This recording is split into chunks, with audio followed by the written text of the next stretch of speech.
For 10 years now, M&ds has been Scotland's only major amusement park, but since the park had been in administration this year and the two main rides are now standing but not operating, the future of this place is definitely in question, and I'm going to be talking all about it in today's video.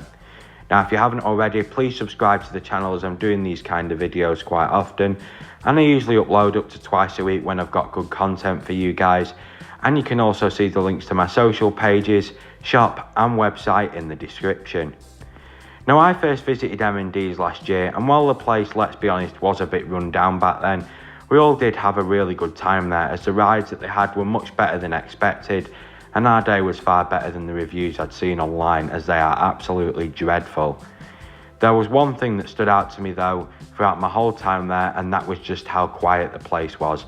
There were probably less than 50 people in the fun fair, or theme park section as they call it. And yeah, most people were just interested in the things inside. There were far more people in the arcade and bowling alley than there were outdoors on the rides. Now, this was back as well. We remember the three main rides were at the park, those being the Husk Condor, Flying Carpet and Tornado Looping Coaster. Now, the Looping Coaster and the Husk Condor are now sat there in a pretty sorry state, standing but not operating, and the Flying Carpet has now been sold on, so you can only imagine it's become far worse since then. Now, some local showmen's rides have been brought in to try and cover this up, but to be honest, they really need some more permanent rides in, and this is just a temporary fix to try and cover up all the rides that aren't opening. But let's be honest, when you try to cover up a 100-foot steel tower with a small freak-out ride, you're not going to be fooling many people, really, are you? Now, the park is trying to sell those rides, as well as also trying to sell the Mine Train Coaster, Log Flume and Flying Elephant ride, with them all being listed on ride sites like the Used Rides database online, and I'm sure you'll agree that all sounds really odd. Now, the reason for this is that the Log Flume was painted in the M&ds colours literally, it must have been like a year ago. The Mine Train is a really rare coaster that was designed and modified specifically to what they wanted. And the Flying Elephants is a popular family ride there, so all this just seems a bit weird. Now, also remember that the giant big wheel, which is an icon for the park, has also disappeared now. So really, you can just begin to see it, and that's why I'm telling you all this, the amount of rides that have disappeared or that the park are trying to sell off. So why do I think this is happening? Well, let's be honest, I think that they're trying to rebrand the whole park. As I said earlier, the park has an absolutely woeful reputation, and when the park emerged under new family members earlier this year, it emerged under a new company called Lockview Theme Park. Now, Lockview would be a fantastic name, and I think that a rebranding to that name would be far better than the current M&ds name. I mean, I understand the place was owned by Matthew and Douglas, but still, M&ds, you know, it just sounds like an awful name, and with the reputation that the park's got, I think turning it into Lockview Theme Park would be a big step in the right direction, I really do.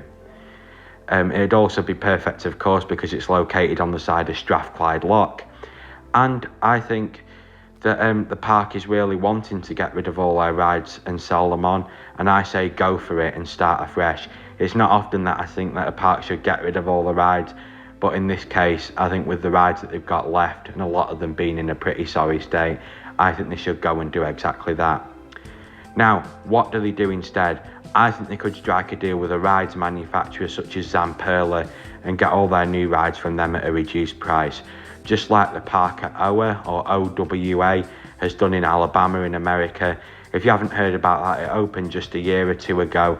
It's been quite well received, I think, and they've bought all of Zamperla's new rides, and yeah, it looks great, it really does. It's not themed, it is just an amusement park, but it's really modern, and yeah, I think M&ds could definitely go down that route. A coaster similar to Rolling Thunder would be a great replacement for the Tornado, and could span the whole length nearly of the park at the back, and would instantly attract new visitors in that are driving by, and would be a great backdrop to the park. Other rides could include a Zamperla spinning mouse coaster, air race, pendulum, Starflyer, and loads of other family rides, and a good family coaster. This could go alongside a refurbished indoor area and other attractions further into the future, such as a small wooden coaster and maybe even an S&S 4D free spin. This will be a massive refresh for the park, and they wouldn't need loads and loads of rides, as the site is actually quite small, so it wouldn't take much to fill it, and I think this is within reach of the park, as even if they have to do it with loans or something similar, it would pay off for them for sure and would attract new visitors to the park and the area from across the whole of the UK.